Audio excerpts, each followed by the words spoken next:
Bienvenidos al Ático de las Ideas, un podcast no apto para nuestro mundo.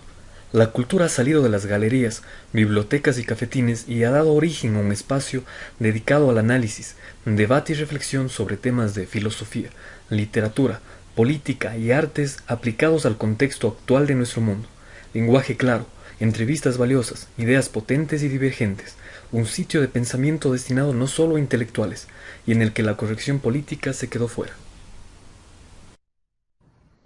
Saludos cordiales a todos los oyentes del Ático de las Ideas. En el episodio de esta semana vamos a abordar un tema bastante interesante y que surgió de una meditación acerca de tópicos de cierta relevancia y aparentemente pensábamos que era un tema que podía pasar inadvertido, pero con una mayor reflexión evidenciamos la importancia de la niñez y precisamente cómo la misma ha ido mutando a lo largo de su concepción, a lo largo de la historia, y cómo es un concepto que lejos de ser un concepto de segundo orden, reviste una gran importancia filosófica. Cuando nos preguntamos quién es un niño o qué es un niño, esta pregunta merece considerar varias posturas que se alejan de una mera mirada cientificista que busca catalogar a las personas en función de los grupos etarios a los que pertenece. Se puede considerar al niño un objeto de estudio, clasificado en etapas de desarrollo psicológico, físico, que tiende a ser entendido como un progreso hacia la madurez adulta. Pese a esa visión clásica, nuevas visiones han rescatado al niño del discurso oficial. Se abre nuestra comprensión a discursos alternativos, los que han sido estudiados principalmente por la historia, así como por ciertas corrientes sociológicas y psicológicas muy interesantes. En ese orden de ideas, por ejemplo, a nuestros oyentes les recomiendo el libro de Philippe Ariès, historiador francés, que realiza un examen acerca de la historia de la infancia. Ese libro es bastante recomendado. De igual forma, también les recomiendo un libro del mismo autor acerca de la historia de la muerte y cómo ha ido variando su concepción a lo largo del tiempo. Hay que considerar que la historia ha sido la disciplina que ha prestado mayor atención al tema de la infancia, después de la psicología. El punto de inflexión más claro al respecto es el tratado de Philippe Ariès, precisamente al que me acabo de referir, quien aseveró que durante la Edad Media no hubo infancia. Según este autor, el entrelazamiento social niño-adulto en el trabajo, al estar en contacto con la tierra desde el nacimiento, hace que las etapas de las distintas edades se mezclan, se mezclen y pierdan relevancia. Es decir, Arias apunta que en la Edad Media la interacción del ser humano con la tierra a producir era tan inmediata que desaparecía la época de la infancia y uno pasaba directamente a una especie de juventud adulta en la que se convertía rápidamente en un productor de la tierra. Los niños nobles, y de acuerdo al autor, en edad precoz eran exportados a otros hogares para que aprendieran a servir, para después ser servidos. En el antiguo régimen la infancia no existía, dice Ariès. Los niños eran un grupo de personas que viven en total libertad, sin las restricciones propias del nuevo régimen y de la nueva visión del hombre, donde el niño pasa a ser fundamental. Si queremos progresar hay que partir por educar a la infancia, por transformar. Por su parte, el autor Lloyd de Mous, en su historia de la infancia, orienta la comprensión del niño en la relación de éste con el adulto, con el denominador común del abuso hacia el niño, con el infanticidio y el castigo físico y psicológico. Para este historiador, el adulto habría evolucionado con el devenir de la historia hasta llegar a la etapa actual que él llama de socialización, donde la relación con el niño es de cuidado y con acento en la escolarización. Este autor concibe la existencia de un desarrollo psíquico progresivo en la mentalidad occidental, la que se vería reflejada en una relación menos violenta con el niño. Esta tesis ha sido fuertemente criticada. Sin embargo, es incalculable el valor de los datos transmitidos por el autor respecto del sistemático abuso del adulto hacia el niño en la cultura occidental. En la época moderna, surge la preocupación por el niño y la infancia, principalmente por iniciativa del teórico suizo Jean-Jacques Rousseau, quien aplica a la infancia como estado natural ideal del hombre. Transforman desde ahí toda discusión acerca de la infancia o la niñez en una disputa teórica acerca de la naturaleza del ser humano. Una consecuencia fundamental de esto es el surgimiento de renovadas teorías de la educación que son el reflejo del hombre moderno. Aparece la obra cumbre, el Emilio, y posteriormente se va a mantener cierto naturalismo en la comprensión de las relaciones humanas, ya que el ser humano es entendido como un ser que lleva en sí la perfección no animal, su humanidad encarnada precisamente en la figura del niño. De esa forma el niño queda cristalizado ahora como un ser de perfección, o bien, como en el siglo XIX, un reflejo del hombre y sus luchas contra la corrupción. Entre tanto, las leyes laborales que penalizan el trabajo infantil en algunos países, la escolarización masiva, las nuevas técnicas y políticas sanitarias, junto a una nueva forma de entender lo humano, cooperarían para que la actual comprensión del niño y la infancia se incline hacia una nueva visión menos dogmática. Es decir, se han dado varios e interesantes apuntes teóricos acerca de cuál es el papel de la infancia, sobre todo como un retorno protagónico al papel del niño. Recuérdese también, por ejemplo, el pensamiento de Nietzsche, que propone, por ejemplo, en el libro de Así habló Zaratustra, el retorno a la figura del niño precisamente por la capacidad de juego del niño, entendida para el filósofo alemán como la capacidad de crear valores por sí mismos y de no estar sometidos a la matriz occidental valorativa. En definitiva, la figura del niño ha sufrido una larga evolución histórica, ha sido reclamada para sí a partir de la modernidad como una figura que ha sido intentada de rescatar de la historia, sobre todo porque la infancia, la niñez han sido de cierta manera ocultadas, tal como lo era la vejez, pero en ese sentido no por su relación con la muerte, sino precisamente por su relación con los estadios del hombre que no están relacionados directamente con la adultez, es decir, el niño no concibe la guerra, el niño no concibe la política, el niño no concibe la economía, sino más bien concibe un cúmulo de relaciones que podríamos catalogar siendo más modernistas en el término, más cercanas a la naturaleza del hombre. En ese sentido, Gabriela, quisiera saber qué opinas acerca de la niñez y de la infancia, sobre todo entendidos como conceptos que muchas veces no pasan advertidos para la teoría y sobre todo existen muy pocos libros dedicados a la niñez y cómo se concibe la misma. Claro, Ramiro, antes de cualquier cosa, antes de hablar sobre lo sublime que es la niñez, me gustaría citar un poema de Rubén Darío. Cada vez que pienso en la niñez, que pienso en los años dorados que se pueden considerar los primeros años de vida, me acuerdo de este poema de Rubén Darío: Juventud, divino tesoro, ya te vas para no volver. Cuando quiero llorar no lloro y a veces lloro sin querer. Ahora hablemos sobre la niñez. La niñez siempre ha sido considerada la etapa más hermosa para el ser humano. Una etapa en la que están llenos de cuidados, de amor, de protección, una etapa marcada por la sencillez, por la inocencia, por la transparencia, la pureza, la sinceridad. Todos los buenos valores con los que nacemos se presentan en la niñez. Por eso la imagen de un niño siempre va a ser una inocencia y un alma pura, porque todavía no ha sido contaminado por los pensamientos de las malas acciones de los seres humanos, que ya somos viejos. Así que me gustaría hablar sobre la niñez en la historia, tal y como tocaste el tema y hablaba sobre la niñez en los tiempos antiguos, donde un niño no era considerado un niño, sino ya un futuro adulto en crecimiento. Pues hablaría en concreto sobre los niños reyes, las historias de diferentes niños como Carlos V, Carlos III de España. Todos ellos fueron posicionados en el trono a cortas edades, al igual que sus esposas. Y eso es algo muy lamentable, digamos así, ya que no era más que un simple aparato que era mostrado al público como un individuo de sangre real, alguien que debía reinar, pero solo era la imagen, porque los que reinaban eran quienes lo manipulaban. Igual, yo pienso que las concepciones actuales que tenemos de un niño, de protección, cuidado, los derechos, fueron después de las guerras fuertes que tuvimos. Los conceptos de niñez, de primera infancia, de cuidados neonatales, de los derechos de los niños, de las obligaciones de los niños y etcétera, fueron creadas después de las guerras, en las primeras declaraciones de derechos humanos, en las que empezamos a considerar al niño como un individuo que debe ser protegido por la sociedad. Siempre en la etapa moderna hemos visto miles de casos en los que los niños han sido protegidos por un estamento estatal como el primer protector de la vida. Como dice, bueno, yo no soy abogada, como dice uno de los artículos de la ley que la Constitución del Ecuador, donde expresa que el Estado ecuatoriano está en la obligación de proteger la vida desde el momento de su concepción.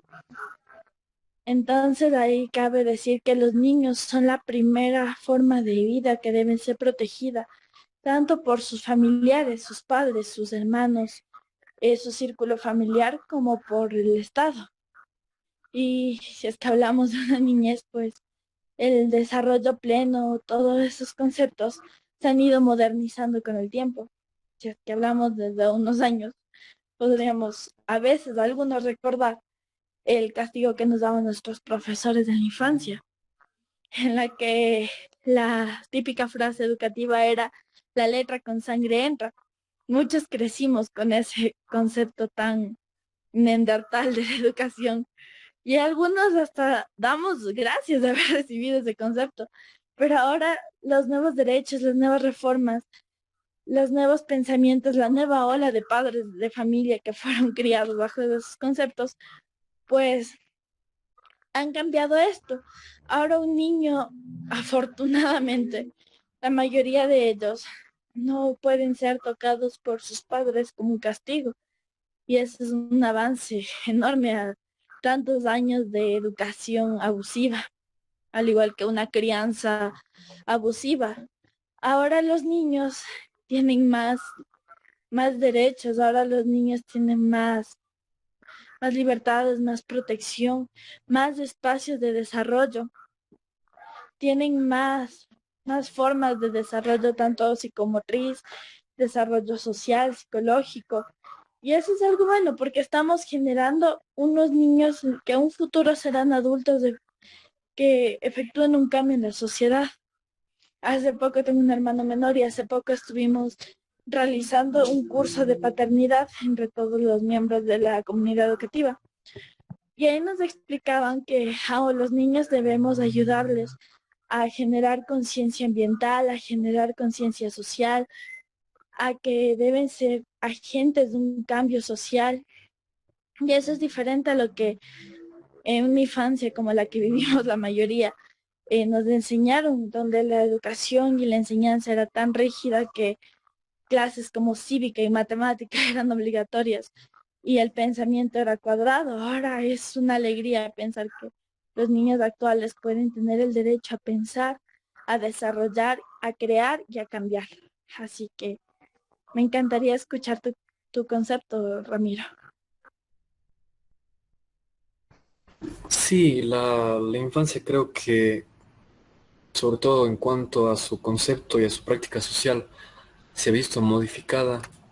Sobre todo, pero me gustaría destacar la importancia del vínculo entre las relaciones materiales, ya sean relaciones materiales de producción, de interacción entre las sociedades, interacción entre los estados, cómo han ido marcando de cierta manera una pauta en relación a cómo se va concibiendo el papel de los niños, sobre todo, por ejemplo, como tú bien has señalado, por un lado, el papel que tenían niños que forman parte de clases como la aristocracia o de la realeza, pero también el papel de niños que formaban parte de grupos eh, como eran la Grey, que tenían que dedicarse desde corta edad a producir la tierra y precisamente por ello las personas por lo general tenían muchos hijos con el objetivo de que los hijos representen una fuerza productiva que permita sobrellevar las penosas condiciones en las que se desenvolvía la economía, sobre todo durante el medioevo, antes de la Revolución Francesa. Nosotros también creo que hemos sido partícipes y hemos visto cómo se ha cambiado la concepción de la sociedad, el imaginario social en relación a la infancia. Creo que particularmente nuestra generación fue la última que durante su infancia no tuvo un contacto fuerte con los medios tecnológicos. Más bien nosotros nos desenvolvimos de una manera diferente alrededor de métodos de crianza, métodos de juego muy diferentes a los que priman en la actualidad. Ahora los niños desde tempranas edades se crían con celulares, con diferentes equipos tecnológicos. Muy pocos niños tienen la oportunidad de acercarse a mecanismos diferentes de interacción con la realidad como era en nuestro tiempo. Poco a poco los juguetes han ido saliendo del mercado y han ido sumándose novedosos y nuevos equipos tecnológicos, entre comillas, diseñados para niños, lo cual me parece terriblemente absurdo. Existen estudios científicos de cuáles son los peligros para el desarrollo cognitivo de los niños al sobreutilizar este tipo de aparatos. Y esta generación, las generaciones que vienen detrás de nosotros, creo que han tenido una interacción material con el mundo muy diferente a través de redes sociales. Ahora los niños manejan un sinnúmero de plataformas que nosotros no utilizábamos a esa edad. La interacción se da a través de pantallas de internet, mientras que nosotros teníamos una interacción real, efectiva con los otros niños y con las demás personas y con lo que ocurría en el mundo. Estos niños, en cambio, se ven sometidos a una mediación de la realidad que pasa siempre a través de este tipo de aparatos. Por ello se ven muy contaminados, en especial sobre todo con ideologías, con contenido que muchas veces no es apto ni siquiera para los adultos por la crueldad o por lo deleznable que resulta mucho del contenido que ofrece la red.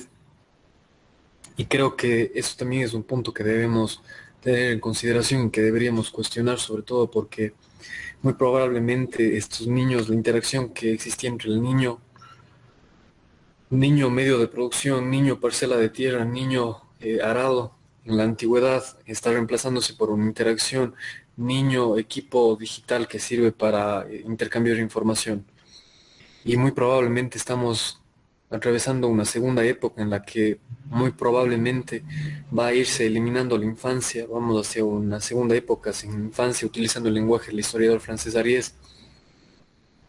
Y esta nueva generación de niños es muy probable que no tenga las condiciones suficientes para gozar de una infancia, por lo menos en los términos en las que nosotros lo hicimos. A ello vale la pena también considerar cuál es la consideración de los adultos hacia los niños. Ha existido una nueva tendencia, sobre todo a partir de, como tú decías, de las guerras, y en especial de algunas declaraciones de derechos, como las declaraciones de los niños y de los menores, lo que ha sido recogido por muchas constituciones, cuerpos normativos, como es nuestra constitución. Y habrá que ver hasta qué punto este enfoque meramente de derechos y de garantía de mínimos espacios de libertad para los niños es una consideración adecuada, sobre todo por la pronta interacción que tienen los niños con estos nuevos medios digitales y en especial porque los niños actualmente tienen o realizan actividades a edades mucho más tempranas que las que nosotros realizábamos y puede estarse dando sobre estos nuevos mecanismos que nosotros tenemos, en especial la tecnología, un regreso a prácticas que eran propias de épocas como el medioevo y que se creían superadas, pero que muy probablemente a través de esa serie de mecanismos hegemónicos de dominación van a parecer ocultas, refinadas, pero se van a seguir dando y como digo, existe la posibilidad de que estemos frente a una segunda época histórica en la que los niños vuelvan a perder la infancia. Oye, no sé qué quisieras decir más, Gabriel, acerca de la infancia y sobre todo de lo que está aconteciendo actualmente y de los peligros que pueden tener los niños. Si bien ha sido una época de relativas conquistas en relación al papel que han tenido los niños, también es una época que muy probablemente signifique algunas pérdidas para los niños, en especial en relación a lo que hacen y a sus actividades. Claro, pienso personalmente que si tuvimos algunas victorias en el campo de la educación de niños, del respeto a los derechos de los niños, de la creencia de los niños en la sociedad actual, en la protección y todo eso, pienso a su vez que los niños actualmente ya no son niños. Dejamos de tener un concepto de niños como bien tú lo decías, pues la tecnología en un mundo tan globalizado ha venido a reemplazar el papel de una familia para un niño. Actualmente muchos padres de familia se can- ah, modernos, entre comillas, podemos decir que se cansaron de ser padres. Eh, Pensaron que el concepto antiguo de padres que jugaban con sus hijos, que hasta los reprendían, que se ponían a ver películas con sus hijos, les leían cuentos o cosas así, ya es algo tan antiguo y anticuado en lo que el uso de tecnologías va a ayudar a una mejor crianza y un desarrollo mejor para los niños. Pero lastimosamente creencias así hacen que los niños vayan perdiendo su infancia. En pandemia este concepto se empeoró más y podemos pensar qué es lo que ha pasado en este encierro y en este distanciamiento de la vida externa. Los niños se han refugiado más en las tecnologías. Ahorita es imposible ver a un niño de más de 2 años o 3 años que no sepa siquiera qué es un celular o que no sepa que si es que se aburre o si hace berrinche, un papá le va a dar un celular a su hijo para que vea, aunque sea videos en YouTube y punto.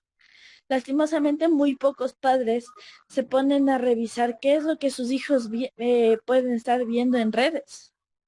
Hay muchos niños que yo conozco que, ya que he estado viviendo en esta regresión a mi infancia con mi familia, he estado viendo muchos de los niños que conozco que ya tienen redes sociales.